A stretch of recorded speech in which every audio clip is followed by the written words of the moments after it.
ఇదే శిరీష్ గారు కొలాయి వాడితే కన్నా ఇది ప్రజలు ఏమాత్రం హర్షించాలని చెప్పేసి మా అభిప్రాయం. శిరీష్ గారు శ్రీనివాస్ గారు, అందరూ సీనియర్సే. ఏమన్నా ఒకవేళ నా మాట ఒకరికి ఇబ్బంది కలిగితే క్షమించండి. ఎందుకంటే ఇందులో తులసిరెడ్డి గారితో చాలా దగ్గర నేను పార్టిసిపేట్ చేశాను. అయితే అధికారంలో ఉన్న ప్రతిపక్షంలో ఉన్న మనం చేసే విమర్శ ఆధారాలు చూపిస్తూ దాని సాక్ష్యాలు చూపిస్తూ చేయడం అలవాటండి. గతంలోని 2014 వరకు ముఖ్యమంత్రులు ఇంత అప్పు చేశారు, ఆ తర్వాత 14 నుంచి 19 వచ్చిన చంద్రబాబు నాయుడు గారు ఇంత అప్పు చేశారంటున్నారు కదండి. 2014 ముందు ఖర్చులు గాని, జీతాలు గాని, ధరలు గాని పెరగలేదండి ఇప్పటి వరకు.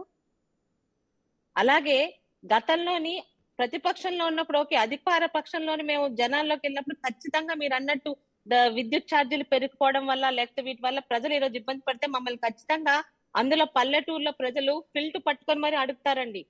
కానీ ఈ రోజు వరకు ఇక్కడి వరకు కూడా ఈ రోజు ఎందుకు ఇంత అప్పులు చేశారంటున్నారు కదా, ఎంత అప్పులు చేశారో ఎగ్జాక్ట్ గా నేను చెప్పలేను. కానీ పలాస లాంటి ఒక చిన్న కాన్స్టిట్యున్సీకి గత 3 నెలల్లో 100 కోట్ల ఎన్ఆర్జీఎస్ వర్క్స్ ఇచ్చారు. ఈ లెక్కగా 175 నియోజకవర్గాల్లో ఎంత ఇచ్చారో మీ అంచనాకే వదిలివేస్తున్నాను. అప్పులు చేస్తున్నారు, అప్పులు చేస్తూ ఆ అప్పులకి ఈరోజు అభివృద్ధి సంక్షేమ పథకాలకి రెండింటికి బ్యాలెన్స్ చేస్తూ వెళ్తున్నారు. అప్పులు తీర్చే విధానం కూడా ఈ రోజు ఒక పరిశ్రమలు తీసుకురావడం ద్వారా గానీ, మనకి ఉత్పత్తి పెంచడం గానీ, ఆదాయం పెంచడం గానీ చేస్తున్నారు. మనం మాట్లాడేది ఎలా ఉందంటే, గతంలోని 5 రూపాయల బియ్యం ఉండేటప్పుడు ఈ రోజు 5 రూపాయల బియ్యం, మా చిన్నప్పుడు 2 రూపాయల బియ్యం అని విన్నామండి. ఏంటి ఈ రోజు మనం తింటున్న బియ్యం 50 రూపాయలు 60 రూపాయలు. ఆ రోజు ఖరీదులు ఎలాగున్నాయి, ఈ రోజు ఖరీదులు ఎలా ఉన్నాయి? రేపు ఉదయం చంద్రబాబు నాయుడు గవర్నమెంట్ కానీ, ఆ తర్వాత 10 సంవత్సరాల తర్వాత ఏ గవర్నమెంట్ అయినా అప్పులు తగ్గవు కాదు, పెరుగుతూనే ఉంటాయి. ధరల ఖరీదు అలా ఉంది. రెండోది, ఈ రోజు దావోస్ లోకి వెళ్ళారు. దావోస్ నుంచి చర్చని ఈ రోజు మరలించడానికి ర్యాంకింగ్లు ఇచ్చారని ఇందాక చెప్పాను, ఇప్పుడు చెప్తున్నాను. వాళ్ళ పనితీరు ర్యాంకింగ్లు కావు. వాళ్ళ దగ్గర ఉన్న ఫైల్స్ తాలూకా తీరు ప్రజల ద్వారా వాళ్ళకి అర్థమైతే, కనీసం ఈ రోజు నేను ఒక ఎమ్మెల్యేని మాత్రమే, ఎమ్మెల్యేగా రోజు చాలా ఫిర్యాదులు వస్తుంటాయి అన్ని రకాల దీనికి సంబంధించి. అంటే మాకు రోడ్లు కావాలని, మాకు ఇది కావాలని. నేను రెండో రోజు వెళ్తే నా పిఎల్ చెప్తారు, అమ్మ నేను కొన్ని క్లియర్ చేశారు, ఇంకా కొన్ని క్లియర్ చేయలేదండి. వాళ్ళు నాకు చెప్పారంటే అర్థం నేను బాగా పని చెయ్యట్లేదని కాదండి, మీరు ఇంకా క్లియర్ చేయాల్సినవి చాలా ఉన్నాయని నాకు గుర్తు చేస్తున్నారు బాధ్యతగా. అలాంటి బాధ్యతగానే ఈ రోజు ఒక సీఎం పొజిషన్ లో ఉన్న చంద్రబాబు నాయుడు గారు తన మంత్రులందరికీ మీ శాఖల్లోని ప్రజలకు సంబంధించిన ఎన్ని ఫైళ్లు ఎంత శాతం ఉంది, దయచేసి మీ ర్యాంకుల ద్వారా చెప్తున్నాను, వాటిని తొందరగా క్లియర్ చేసి ప్రజలకి, పబ్లిక్ కి, రాష్ట్రానికి ఇబ్బందులు తొలగించండి అని ఒక ముఖ్యమంత్రిగా ఆయన బాధ్యత చేశారు. ఈ రోజు నా పిఎల్ గానీ మాకు గానీ చెప్పకపోతే నిజమే, మేమందరం అన్ని చూస్తాము.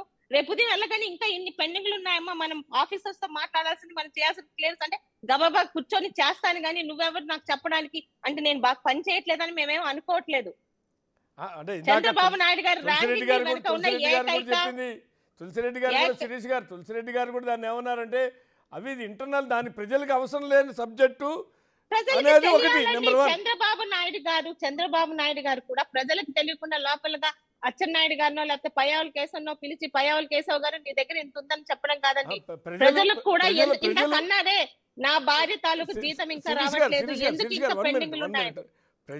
ప్రజలకు మీరు మీ పెర్ఫార్మెన్స్ బాగాలేదని ప్రజలు ఫీల్ కావట్లేదు. వాళ్ళు అడుగుతుంది ఏంది, ప్రభుత్వం వచ్చింది కాబట్టి ఇచ్చిన హామీలు ఒక్కొక్కటి అమలు అయితే వాటి గురించి ఎదురు చూస్తున్నారు. ఈ మంత్రి బాగున్నాడో, ఆ మంత్రి బాగలేదు అనేది మీరంటే ఇంటర్నల్గా వాళ్ళ యొక్క పెర్ఫార్మెన్స్, దాన్ని బట్టి ప్రోగ్రెస్ రిపోర్ట్ ఇచ్చుకుంటారు, స్టూడెంట్కి ఇస్తారు, ఆ స్టూడెంట్ పై పేరెంట్స్కి ఇస్తారు అన్నట్టు మన స్కూల్స్లో లాగానే ఉంటుంది. నేను కాదంటలా.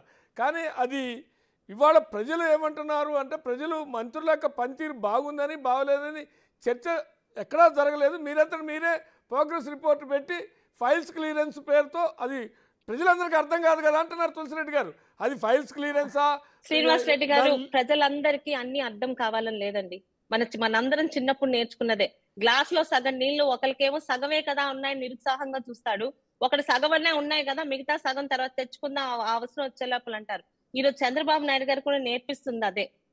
ప్రజలు ఎవ్వరు చంద్రబాబు నాయుడు గారికి, కూటమికి ఓటేసి, ఇందాక ఎవరో అంటున్నారు ఇక్కడ మాట్లాడుతున్న వాళ్ళు, ఇన్నన్ని అప్పులు చేస్తున్నారు. అప్పులు చేస్తున్నాము, అప్పులకు తగ్గ ఇవి చూపిస్తున్నారు ఇక్కడ. అంతేగాని 5 సంవత్సరాల వరకు పెన్షన్లు మేము ఇన్స్టాల్మెంట్ల మీద ఇవ్వాల, చెప్పినట్టు పెంచినట్టు 4,000 పెన్షన్, 6,000 పెన్షన్ 1వ తారీఖు, ఒకవేళ ఆదివారం వస్తే 31వ తారీఖు అందిస్తున్నాం. ఇచ్చిన ప్రతి హామీలో ఈరోజు 2 హామీలు పూర్తి చేసి 3వ హామీలు కూడా ఎప్పుడెప్పుడు ఇస్తామో డేట్లు ఇచ్చారు. ఇంకా సంవత్సరం కాలేదండి. అంతేగాని 5 సంవత్సరాల తర్వాత ఎన్నికలకు 5 నెలల ముందో 4 నెలల ముందో 3000 పెన్షన్ ఇచ్చి ప్రజల్ని మోసం చేయలేదే. వాళ్ళ ప్రభుత్వం మీద ఎప్పుడు వచ్చింది? ఈ రోజు ప్రజల్లోకి వెళ్తున్నా. నిజంగా మీరు చేస్తున్న తప్పులు మేము చేస్తే ఈ రోజు ప్రజల్లోకి వెళ్లే వాళ్ళం కాదండి. ఏ గ్రామం వెళ్ళినా అమ్మా ఏమ్మా మాకు ఇవ్వలేదు అనట్లేదు, అర్థం చేసుకుంటున్నారు.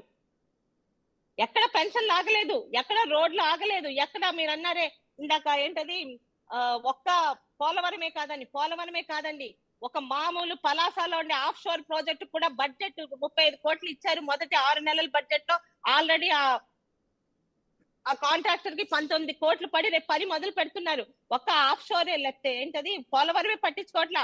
వంశధార అవుతుంది, ఆఫ్ షోర్ అవుతుంది, ప్రతి దగ్గర చిన్న ప్రతి ఒక్క మైనర్ ఇరిగేషన్స్, ముఖ్యంగా గత ప్రభుత్వంలోని మంచి నీటి ఇరిగేషన్స్ మీద రూపాయి పెట్టలా.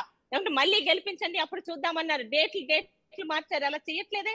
ఈ రోజు తెచ్చిన ప్రతి అప్పుకి ఎక్కడెక్కడ మేము ఇన్వెస్ట్ చేస్తున్నామో, ఎక్కడెక్కడ అభివృద్ధి సంక్షేమ పథకాలు చేస్తున్నామో చాలా క్లియర్ గా ఉంది. లక్ష్మణ్